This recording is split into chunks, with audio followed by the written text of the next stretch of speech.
One question I get a lot is about repos and people saying, okay, well, the delinquency rates are at all-time highs right now. We have repo rates that are looking exactly like 2008, the great financial crisis that we went through back then.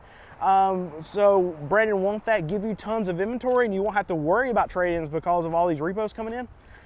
It's not really the case. Repos are some of the roughest cars that we can see at these auctions. And even for, I mean, look, we have cars that are $5,000 and under.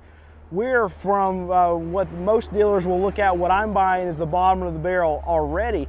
And even for us, repos are too rough for us to buy in most cases. I'll say for every 10 trade-ins that we actually buy from these franchise new car dealers, we'll buy one repo. That's how rough a lot of these repos actually are going through the system. Yeah, we'll look at them if it's something that we would typically buy, but in a lot of cases they're ripped up. They have major mechanical problems. They have a motor or transmission that's already dropped out of them or blown up, and in a lot of cases you just look at the outside of it and it's just too bad to buy. Like, no one's going to buy it because it looks that bad. There's dings, dents, because a lot of these repos, these people, they know that they're not going to pay for these cars.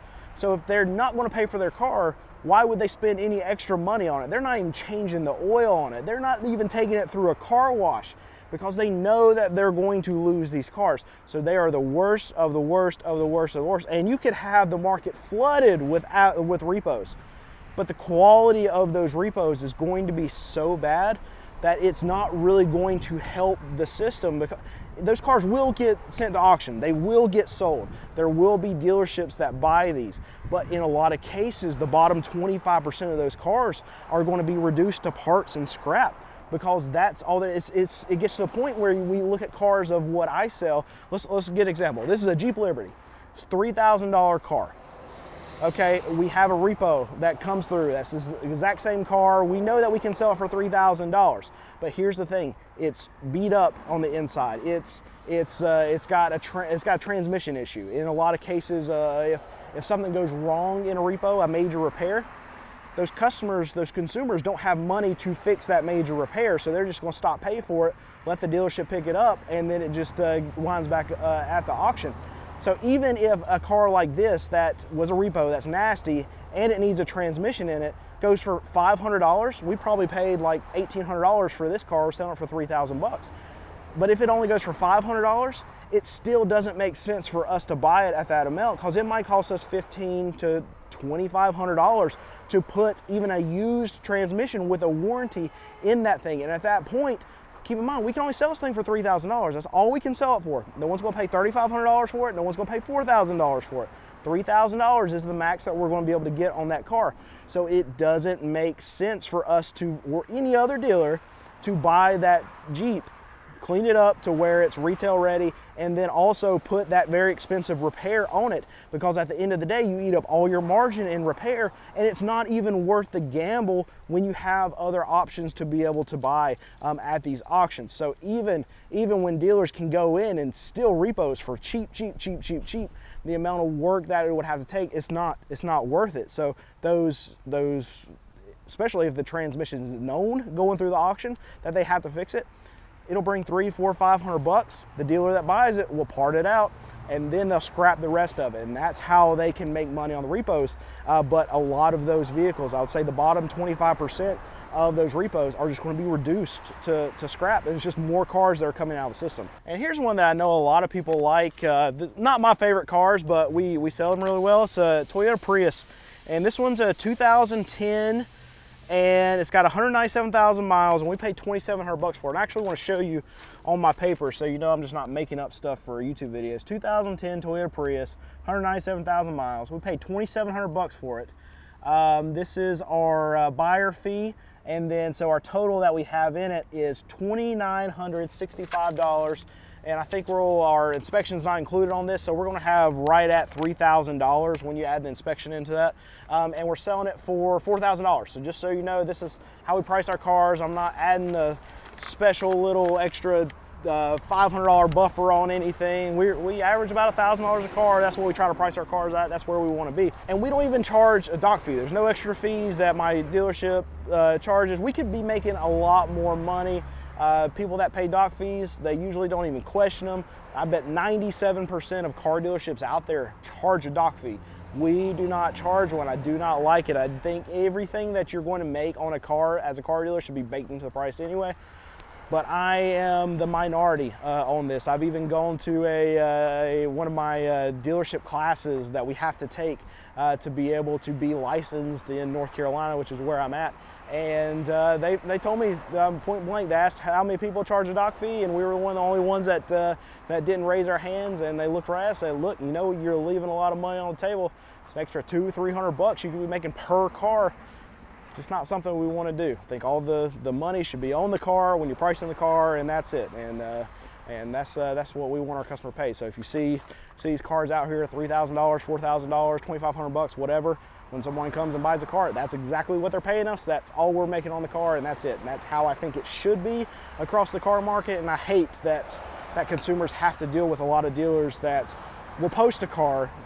We're at a disadvantage when we go to post our cars online too, because all our money is sitting right there. You know exactly what you're paying for it, but in a lot of these car dealer situation, they might have a car that they're posted for $3,000, but when you walk in the door, you're going to have a $300 dock fee. You're going to have a $200 recon fee. You're going to have $500 in whatever BS that they want to sell you, and then that $3,000 car can sometimes turn into a $3,500 or $4,000 car, but they're able to still advertise it as $3,000. I really hope that changes in the near future, because that would be a massive benefit to my car dealership. But right now we're the underdogs. And you see Nate's rolling out again with one of our vehicles. Today is the midweek. We're on a Wednesday right now. And it's the busiest day for my team to get cars ready. In the mornings on Wednesdays, we get all the cars that we had from the week before that we got ready. We get them all sitting right here, and I can show you what it looks like when we have our mobile detailers coming in. It's, you see it right here. And they'll have all the cars lined up, and they can get like 15 to 20 cars done in one single day. And they usually get it done right around lunchtime. And then right after that, we have Nate and we have some of our other guys that actually take the cars. They go to a parking lot that's close to here, take pictures of them, and then we have them posted by the next day. And we have to do this every single week. And the cars don't stop. We can't. I mean, we want to sell 50, 60, 70 cars every single month. And for us to do that, that means that they're getting 20 cars out a week almost. And it's very difficult for a small team like what we have to be able to get all this done in the course of, in a lot of cases, just one day. Very difficult, but I'm very proud of what they've been able to do and what they continue to be able to do, because that's the reason why this place runs, is because they can get cars out so fast, and we have processes in place to make sure these cars get out. We have price drops in place. We have how we price our cars the way that we do. A lot of stuff going on, but I think that's we have such a great team. That's why we're so successful. One thing we found lately, probably in the last 6 months or so, it's very interesting to us, and I don't understand it because I haven't had to deal with this for the last 14 years, is people are focusing a lot more on cosmetics than they ever have before. I don't know if it's a cultural shift where it's the kind of look at me kind of thing, where someone doesn't want to drive an ugly car and also be out of debt and have something that's safe and reliable, but they care more about what they actually look like in the car. But we found that we have a harder time selling stuff with bad paint, or like a little dent here or there.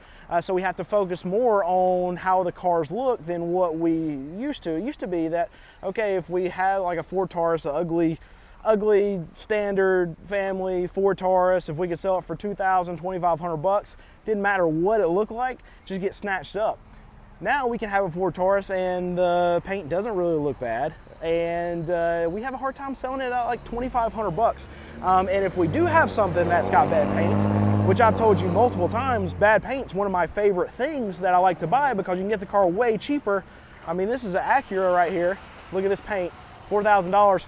We're going to have a hard time selling that. And me and Alex, we have to get out of that mindset. Alex also buys a lot of cars from me. We have to get out of that mindset of saying, okay, this is a good car. It doesn't look good, but we've checked it out. Motor, transmission's great, drives great. doesn't matter what it looks like, because there's going to be a customer out there that doesn't care about what the car looks like. They only care that it's a good point A to point B car.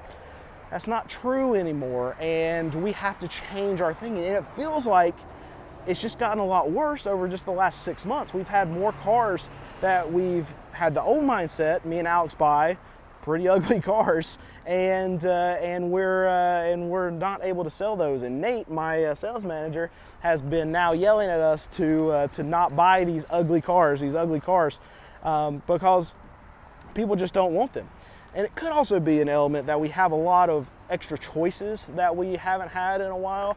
So if someone looks at that Acura and it's $4,000, and then they look at this Honda that actually looks pretty good and it's $500 more, maybe there's opting to buy that. But in a lot of cases, we're selling a lot of these cars through online mediums, Car Gurus. Facebook Marketplace has been one of our big sellers. OfferUp, Cars.com. Let's see here, Carfax. We're everywhere. Our advertising bill is insane. But it'd be less if I just advertise on YouTube, right? Yeah, I know what a lot of you are screaming, but I don't want to do that. And I don't want to be the car dealer that's peddling his wares on YouTube. But I digress. It's just that stuff like this that used to be no problem for us to sell, just because it's a good car, and this is regularly probably a $5,000 car with bad paint, now it's $4,000. People are just turning their nose up at it now, and I think it's a cultural shift, and it's a shift, I think, for the worse, because I think people are more concerned about how they look than a actual more reasonably good decision for their life, and that's sad.